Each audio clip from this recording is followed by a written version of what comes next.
فرعون کے غرق ہونے کا واقعہ کچھ یوں ہے کہ حضرت موسیٰ علیہ السلام اپنی قوم کو لے کر جب روانہ ہوئے تو اس وقت فرعون اپنے ساتھیوں کے ساتھ حضرت موسیٰ علیہ السلام اور ان کی قوم کا تعاقب کرنے لگی۔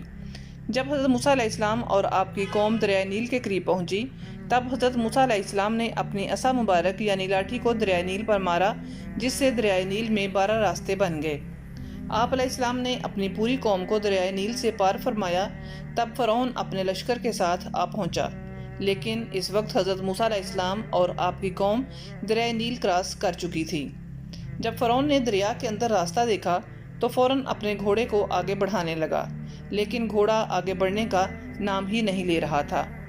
تب اللہ تعالیٰ نے جبریل امین کو حکم فرمایا کہ فوراً جنت سے ایک گھوڑی لے کر فرعون کے گھوڑے کے سامنے لے جا، تاکہ فرعون کا گھوڑا اس گھوڑی کو دیکھ کر آگے بڑھے۔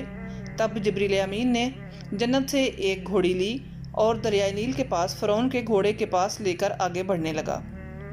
تب فرعون کا گھوڑا آگے بڑھنے لگا۔ جب فرعون اور اس کا لشکر دریا کے درمیان پہنچا تب اللہ تعالیٰ نے دریا کو جاری ہونے کا حکم فرمایا۔ اس طرح فرعون اور اس کے لشکر کو اللہ تعالیٰ نے تباہ و برباد کیا اور فرعون کی لاش کو قیامت تک عبرتناک بنا دیا۔